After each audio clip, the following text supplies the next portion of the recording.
You're talking to yourself and nobody's home. Hey, what's going on, VC? It's LJ, and I'm back at long last, not with a thread response, and not with a contest response or update, and as cool as those are, but with a pure and proper vinyl update. It's been quite a while. Why? Summer, when additional hobbies take precedence. Ciao.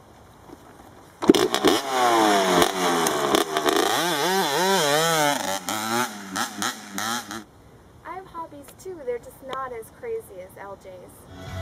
That's right. So other things just take precedence, you know what I mean? There's a lot of thread responses and updates, and those are a lot of fun to do. But it's also summer, and summer is short-lived, and there's other interests that compete for time. But anyways, this is the metal stack. So this is kind of a stack of records that fall into the heavy metal genre, for me anyways. Maybe subject to debate here and there, but over the last couple of months, and I want to show them to everybody before I put them away. First is what you're listening to in the background, and that is Guns N' Roses' Use Your Illusion 2. This is a massive coming-of-age album for me. This was released my freshman year in high school, and it took over the charts. It took over MTV. It just dominated. I remember seeing Metallica on tour with Guns N' Roses, and all the fallout from that show. But more importantly, this is the Back to Black reissue. I've wanted this album on vinyl for a long time, and its sister, Use Your Illusion 1. This is the better of the two in my opinion. And they've just always been too pricey to touch. I've seen some people show them a few times, but recently reissued, and having won Dave, Someone 481's 250 subscribers contest, Dave ponied up 20 bucks and said, whatever you want. And I was able to find this for $19.99 with free shipping on eBay. So I sent Dave the link, and true to his word, a man of his word, here is Use Your Illusion 2. Dave, thank you so much, brother. You couldn't even imagine the smile on my face when I popped open the box and said, oh my god, I'm finally holding this album. This album is just amazing, front to back, every note, their magnum opus, and an amazing album. Anyone that hasn't heard this, I can't understand why you wouldn't have, but get a copy. It runs about $1 on CD at any yard sale, or now 20 bucks on vinyl thanks to being reissued. A note on the reissue, sounds awesome. These are the inner sleeves, very well designed. Gorgeous, gorgeous, gorgeous inner sleeves. Here's the other one. So at this point, I'm going to go ahead and place an order for Use Your Illusion 1. It's just on the standard Geffen label. Just amazing stuff, an amazing album, and I wanted to spend a minute there to say a huge thank you to Dave for having your contest, proposing some cool questions. Dave, even if they got a little bit of feedback or got a few people on you, what the hell ever, I thought they were great questions, and I had a blast answering them, and I had a blast winning. First contest I've won in the VC, and I'm glad it was Dave's. Dave, thank you so much. Alright, here we go. This one I've had for a while, but I haven't shown. This is Kiss My Ass. This is classic Kiss Regrooved. So you have tunes from Anthrax, Garth Brooks of all people, Extreme, the Mighty Mighty Boss Tones. Some pretty cool inner sleeve, gatefold, sorry. Not a bad album overall. I mean, it's kind of hard when somebody touches, you know, some of your favorite songs. It's like watching American Idol and somebody's gonna try Purple Haze. It's like, ugh, I can't watch. But overall, not bad. Pretty cool album. Black Sabbath's Born Again. This is Ian Gillan's album with Sabbath. What was cool about this is that it was a promo copy, which I didn't have. Another monster coming of age album for me that I've never had on vinyl. And this one inexcusably, because I see it in Newberry Comics all the time. I see it on Rob Panique's 1960s shelf all the time. I've begged him to send it to me. He won't. I don't blame him, because I wouldn't send mine anywhere either. That is Chili Peppers' Blood Sugar Sex Magic. This is a major 10. Awesome album. Got this when it came out. Again, I want to say my freshman year. My mother took me to, I forget what record store, Strawberries maybe, and said, pick out whatever you want. And I picked out Blood Sugar Sex Magic. That goes back over 20 years. I know every note to this album. It's not a gatefold. It is 2 LPs. It's the 180 gram re-release. Sounds awesome. Oh my god. Putting this on the turntable, I was in like 7th heaven. Absolutely fantastic. And many thanks to Anthony Kiedis. I have that tattoo now as well. Just a killer, killer, killer album. This next one was a birthday gift, one I've wanted for a long time. It's been a real bitch to chase down. And that is Queensryche's Empire. Empire is, again, another absolute 10. And I know somebody showed this. This is the Friday Music repress, which made me a little nervous because I've heard some bad flack about that press in the polyline paper sleeves. I've heard some difference in opinion about how the Friday Music reissue sounds. I have to tell you, as far as my ears are concerned, it's completely unfounded crap because it sounds fantastic. I absolutely love this album. Along with Blood Sugar Sex Magic and Use Your Illusion 2, another massive, massive monster coming of age album for me as a little metalhead in high school. You know, it was this, Metallica's Black Album, and Countdown to Extinction, and I've just chased this forever. Renee and the kids got this for me for my birthday, which was June 1st. And again, same thing, opening the box, I was just like, oh, thank God, finally. And it sounds awesome. Definitely check it out. I know that press was limited, and they're already pretty well sold out all over the place. So if you're interested, chase it down while you can. Next couple, maybe not metal, but fall into that genre for me. More punk, but when I'm listening to them. This is The Clash. This is a 10-inch Black Market Clash. Pretty cool stuff. Second is one that's been long missing from my collection, and I now welcome home with a smile. This is an original press of London Calling. An amazing album that will now, this completes my Clash collection on vinyl, and will sit right next to Sandinista happily. Fantastic album. One I never had. Here's one I loaned out way back when and never saw again, and now have a new copy of. It's Dawkins Back for the Attack. This has Dream Warriors from Nightmare on Elm Street 3, which is just a killer, killer, killer song. Another huge late middle school album for me, maybe 6th or 7th grade. Killer stuff. Next up is UFO's Misdemeanor. This is a later effort from UFO. Not a bad album by any means, not their classic early stuff, but UFO is a band that just changed really well with the times. Killer stuff. Brett, Call Off the Hunt, I found one. This is maybe early 80s AOR, not so metalish, but I was listening to it with that same group of albums. This is Fair Warning. Fair Warning is a pretty cool band. This was recorded in New York. I don't think they had many releases, and this is from 1981. But this might fall in the category of like a Journey, but harder. Or a Zon or something like that. Definitely keyboard heavy, but lots of guitars happen in there too. Again, think of it like arena rock. It's definitely pretty cool. It's worth checking out. I've actually never seen it on vinyl, and then when it popped up, I grabbed it. Another piece to just about close out the Sabbath collection, Sabbath Bloody Sabbath, an album that really needs no introduction, other than I didn't have it, believe it or not. So, here it is.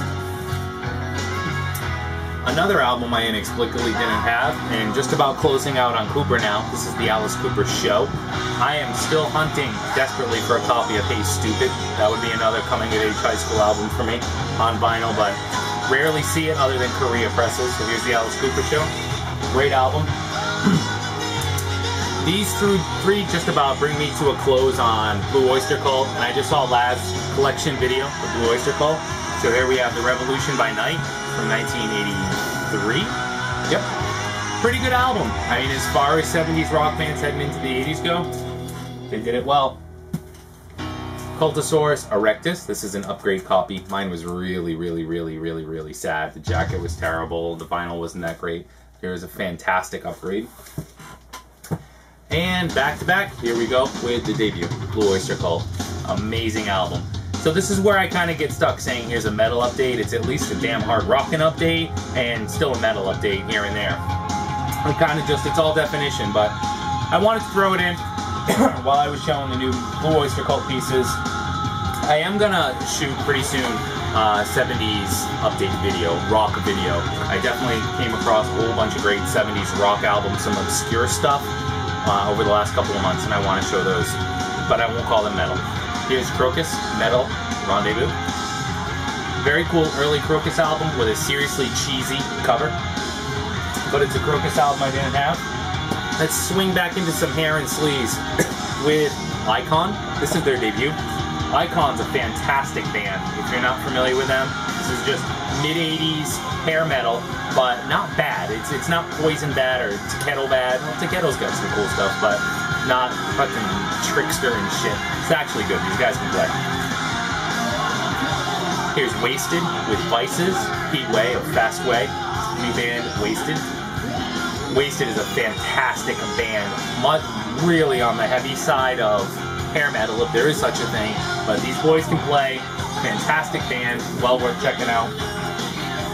Icon's Night of the Crime. This is the follow-up to the debut. Every bit as good as the first. Again, rock solid mid-80s.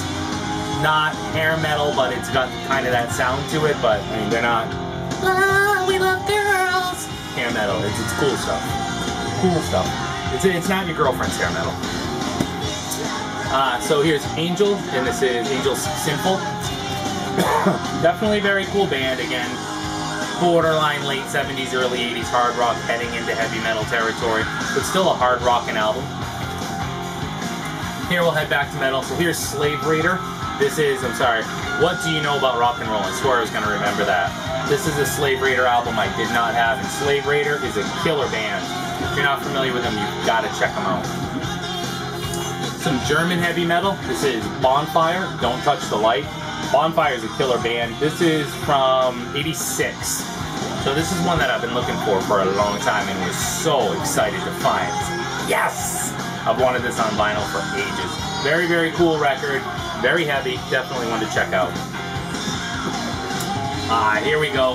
Vandenberg. This is Heading for a Storm.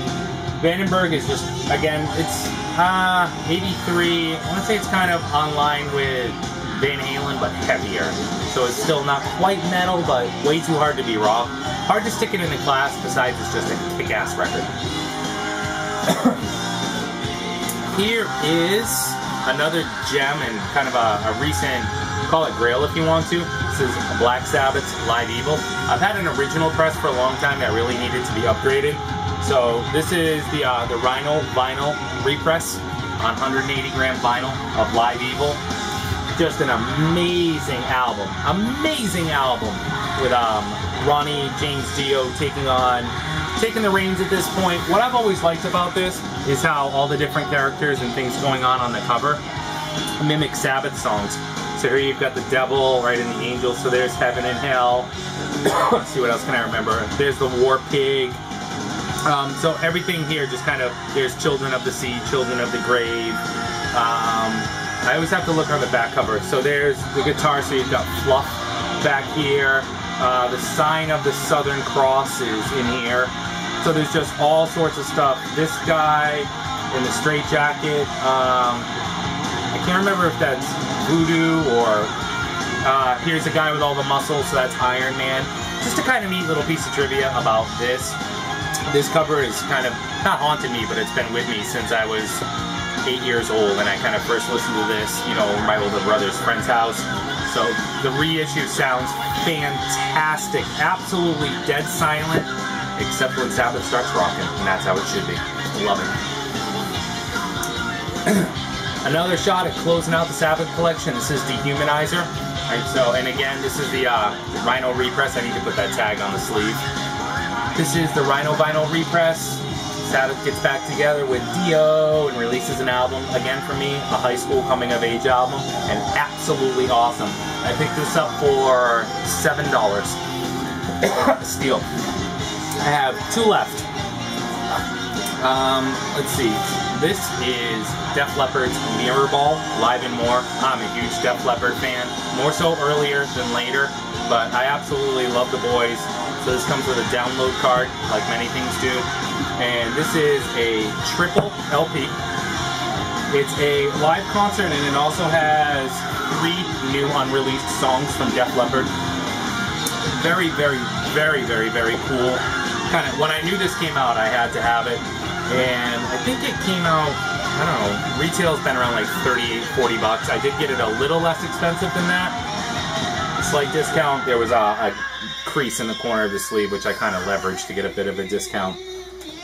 But it's absolutely fantastic.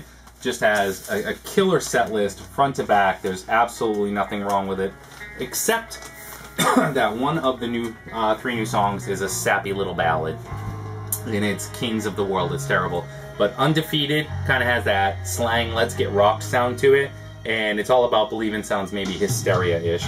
But killer set list, killer triple LP, killer production. It just sounds awesome. If you have any interest in it at all, definitely it's not one to be missed. Absolutely fantastic album. And the last is one that I already showed a little video on. I had this tickle in my throat. So I'll be kind of quick with, and I think I was silent in that video, but this is Rush, Clockwork Angels. This is their 20th studio album, and it's a masterpiece. It is awesome. I know I held up a note that said if you look at the time, it's 9/12, which converts either in military or European to 21/12. Nice homage to Rush. 2 LPs, 180 gram vinyl. What I didn't show in the video, I think I showed the inner sleeves, but I didn't show the vinyl. And the vinyl tells you what side it is by the time. It's either 1 o'clock, 2 o'clock, 3 o'clock, or 4 o'clock. So you know what side you're on. But, you know, any way you look at it, if you're a fan, more of, everyone has that question, right? What Rush does it sound like? Early, late, synthesizer Rush, whatever. I want to say that this sounds, it rocks like early Rush, but it has a modern production to it. I'm not hearing a whole lot of synths. It definitely doesn't sound anything like Counterparts. Thank God. It's just an amazing album. You know, if you're a Rush fan and you want to hear your favorite boys, and Rush is one of my favorite bands, period. If you want to hear them go out and kick ass, 40 years in, 20 albums on, and just turn in a rock solid effort with not a single thing wrong with it, you want Clockwork Angels.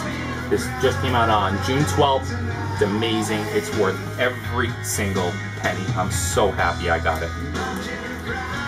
Alright, everyone, that is my metal stack update. I have a couple more videos coming to respond to a couple of threads, but more importantly, I think I want to get on to showing some more vinyl updates, some more albums, 70s rock video with some early stuff from like Free and stuff like that, and some more cassette videos. Let it not be said I'm not participating in the cassette community. Facebook, never. Cassette community, absolutely. Thanks for watching, guys. I hope everyone's doing well, and I'll talk to you soon.